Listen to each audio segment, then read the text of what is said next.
नमस्कार। आपका दोस्त एडवोकेट संदीप चौहान और आप देख रहे हैं मेरा यूट्यूब चैनल रंगीला एडवोकेट। एक ऐसा संत जिसके मुख से निकला हुआ शब्द, जिसके मुंह से निकली हुई वाणी सत्य हो जाती थी, उसी से जुड़ी ये घटना आप लोगों के साथ रूबरू कर रहे हैं हम। इस घटना का घटना हुआ कैंची निवासी श्री पूर्णानंद तिवारी के सामने। तिवारी जी ने बताया कि एक दिन महाराज जी कैंची आश्रम में विराजमान थे।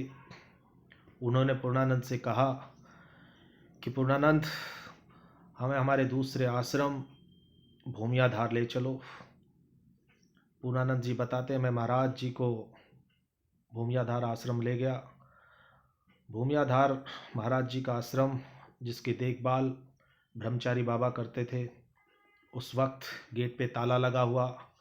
भूमियाधार के जो संरक्षक ब्रह्मचारी बाबा वहाँ पे थे नहीं। महाराज जी ने आदेश दिया कि ताला तोड़ो। पूर्णानंद तिवारी ने ताला तोड़ा, महाराज जी को अंदर ले गए।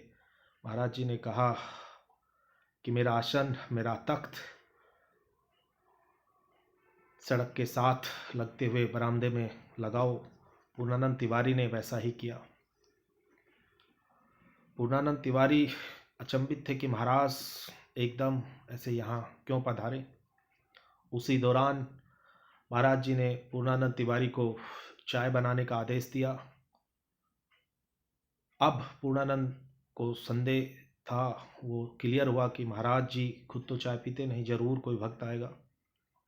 जैसे ही पूर्णानंद तिवारी ने महाराज जी के आदेश अनुसार चाय को बनाना शुरू किया, तभी उस भूमियाधार मंदिर के सामने एक गाड़ी आकर रुकी। गाड़ी में से एक पंजाबी दंपति उतरे, पति पत्नी, और महाराज जी के सामने नतमस्तक होकर रोने लगे। महाराज जी ने बड़ी मधुरता से और बड़ी आत्मता से उस पंजाबी पुरुष को खड़ा किया और कहा, रो मत, हमने कह दिया तुझे लड़का हो जाएगा। ये पंजाबी दंपत्ति, जिनकी उम्र 50-55 साल के हेर फेर में थी, निसंतान थे, उन्हें कोई संतान नहीं थी। और ये कहकर महाराज जी ने उन्हें उठाया, बैठाया और महाराज जी ने उनको चाय पिलाई और कहा कि जा, हमने कह दिया, रो मत, तुझे लड़का हो जाएगा। पूर्णानंद तिवारी जो महाराज जी के पीछे खड़े थे, उनके मन में ये शंका हुई। उन्होंने अपने मन में सोचा कि महाराज जी इन्हें झूठी दिलासा दे रहे हैं, इस उम्र में कहाँ से बच्चे पैदा होंगे। जैसे ही वो दंपत्ति गए, महाराज जी ने उग्र स्वभाव में पूर्णानंद की तरफ मुड़कर कहा, क्या मैं झूठ बोलता हूँ। पूर्णानंद तिवारी हाथ जोड़कर खड़े हो गए और महाराज जी अपने आसन से उठकर कैंची के लिए प्रस्थान किया। वक्त धीरे धीरे बीतता गया और उस वाक्या को पूर्णानंद तिवारी लगभग भूल गए थे। लेकिन 15 महीने के बाद महाराज जी ने फिर पूर्णानंद तिवारी को कहा कि पूर्णानंद, भूमियाधार चलो। वही सभी प्रक्रियाएं दोबारा हुई। आसन लगाया गया, महाराज जी बैठे और तभी पूर्णानंद महाराज जी के सामने खड़े थे। उसी गेट पर वही कार आकर रुकी। उस कार से वही बुजुर्ग दंपत्ति उतरे, लेकिन अब की बार वो बहुत खुश, प्रसन्न।